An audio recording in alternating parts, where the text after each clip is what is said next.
Hello everyone, Rahonavis7DM here.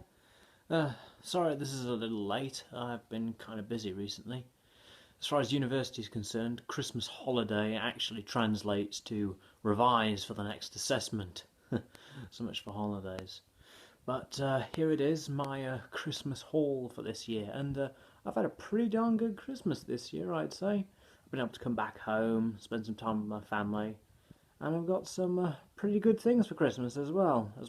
I just happen to be joined by my cat at the moment. She was asleep a moment ago, but now she's decided to start grooming herself. Hey, baby.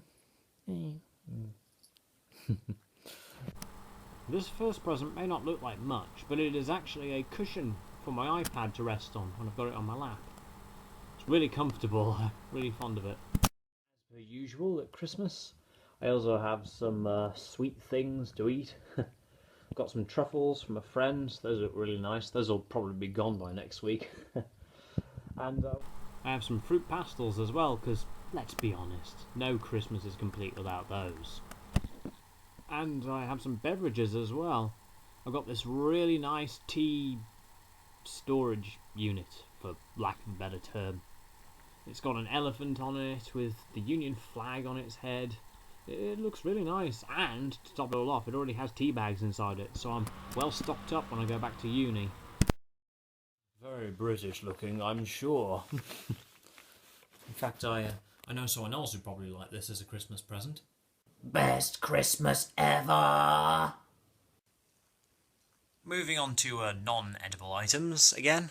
I got this, the Lion King Legacy Collection. I love The Lion King, and I absolutely adore its soundtrack, and the fact that it took us 20 years to get a proper release of the soundtrack is a little strange, but we have it, and here it is. To celebrate the 20th anniversary of the film last year, they released this. The complete score of the film, including a few tracks that hadn't actually been released yet, as well as some songs. Again, some were unreleased. There are some score demos. There's some lovely artwork in here as well. There's some lyric sheets for the films. There's a message from the producer. It's a really nice little booklet. It's a nice collector's piece, and it's got some really good music on it. And I have really enjoyed listening to it thus far. Now, I've got a lot of Jurassic World stuff this year, so here's the first of it. This really nice Jurassic World shirt with the logo on it that my sister got for me. I'm really looking forward to wearing this in the summer. I mean, I can't wear it now, it's too cold. But I'll love interchanging between this and the one I've already got. It has the T-Rex and the raptors on it. So I'm quite fond of this shirt, and I look forward to wearing it. Basically, like I just said. Yet another Jurassic-related item. Oh, cat's kind of in the shot. Is this Jurassic World calendar. I'm so hanging this up in my room when I go back to uni. This has got some really nice pictures of some of the dinosaurs that appeared, and other prehistoric creatures that appeared in the film. It's got Charlie the raptor, a Dimorphodon, an Ankylosaur, Indominus Rex, a Gallimimus that for some reason has teeth in the picture. Rexy. Some more of the raptors, Blue and Charlie again. A Stegosaurus, a Pteranodon, a Triceratops, Indominus again, and Rexy again as well. No Mosasaur. I actually found that kind of strange. But yeah, this is a really nice calendar. It's much bigger as well, so I can write more stuff on it. And it's even got a poster on the inside. Hold on, if I can find it. There it is. The Indominus versus the Ankylosaur fight. Yeah. Well, I really like this calendar, and I'm going to be hanging it up. Well, I don't know what more I can say about it. On to the next thing! And probably the one thing that was always going to be for Christmas this year, the Jurassic World DVD. Still got to sit down and watch this, but it will be done. Now this one was unexpected. Not really much to say. It's a new phone, an iPhone 5 specifically. Now I'll be able to take photos on it with the front camera as well as the back. That's just a little handy dandy. It's quite nice, I'm still getting into it. And it was a nice surprise. Talking of nice surprises, I have also got the Doctor Who Series 9 Part 1 DVD. I was going to wait until the complete series came out, but I got this from my nan on Boxing Day. And I like the art on the front cover, with the Dalek and the silhouette. And, well, when I go back to uni, I'm definitely going to be scouting out to look for Part 2. But I'm looking forward to watching these again, and Series 9 again as a whole, when I finally get Part 2. So this is a nice one to have. A nice surprise. On to books now. And first up we have Michael Crichton's The Lost World, the sequel to the Jurassic Park novel. I've had the Jurassic Park novel for years and I love it, so I've been looking for this one for a while.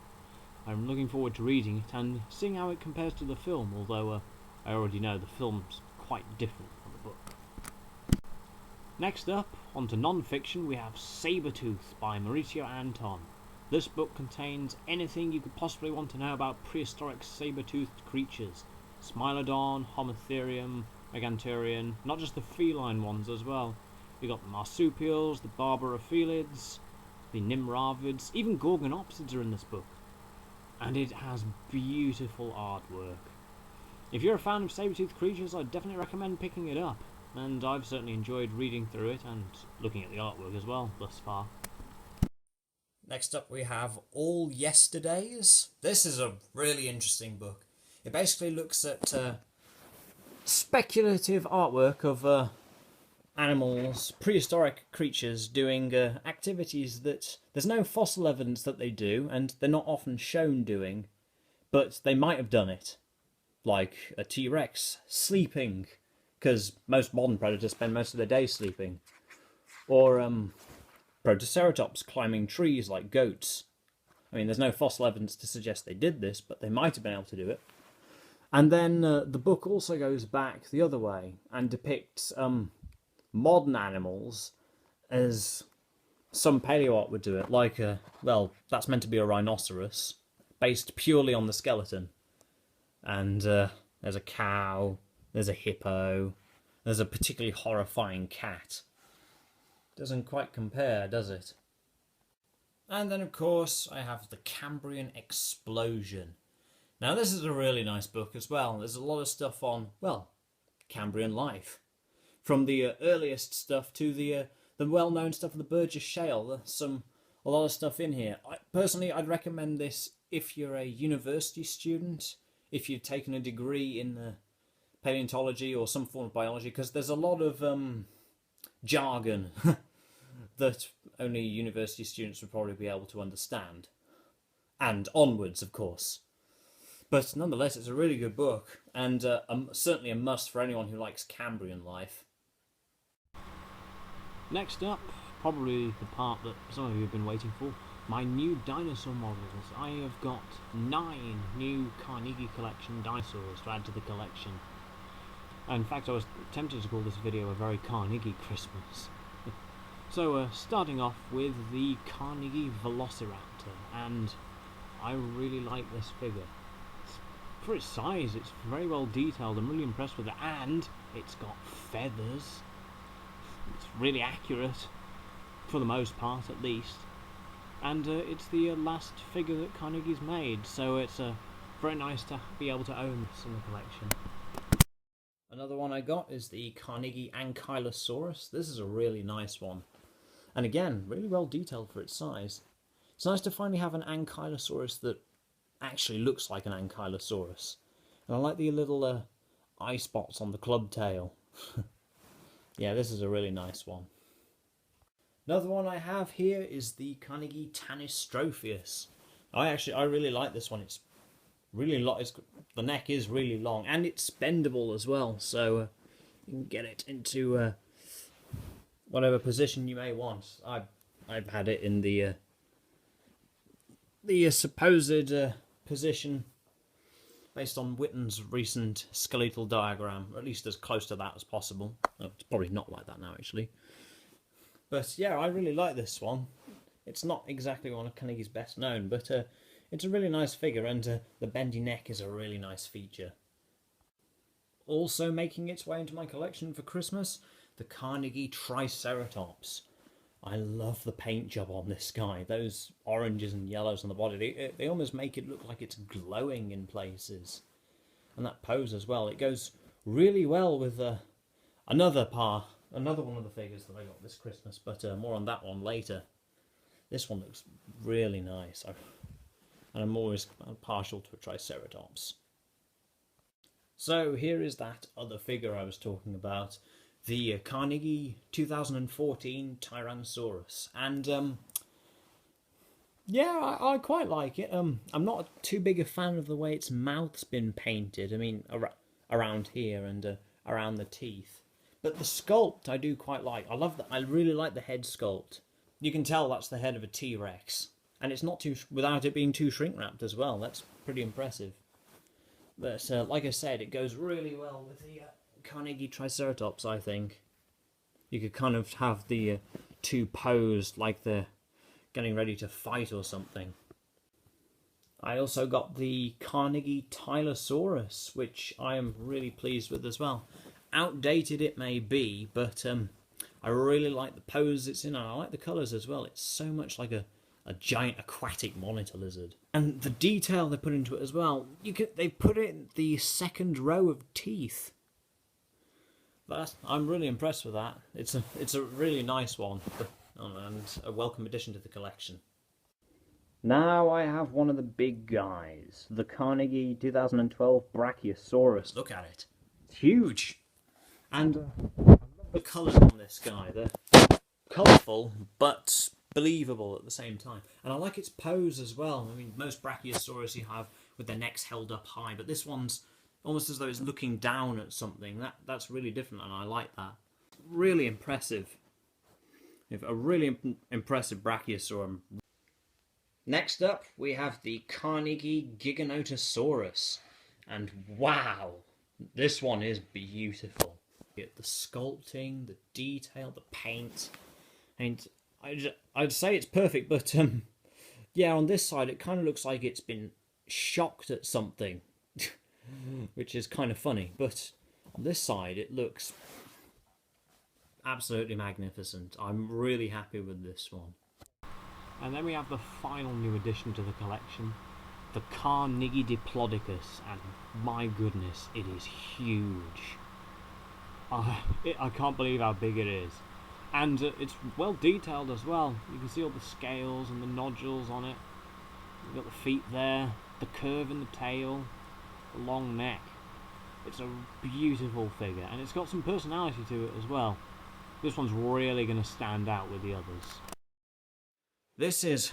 oh, obviously Ruby likes it as well. maybe a little too much. But yeah, I'm really happy with this one. This is, apart from the Guidraco, the crown jewel of my collection. And it certainly will be interesting to see how it stands up next to the collector Diplodocus. And there she goes. And so finally onto the Doctor Who figures. Now, first things first, the main man himself. I got the 12th Doctor in his polka dot shirt specifically. I quite like that shirt.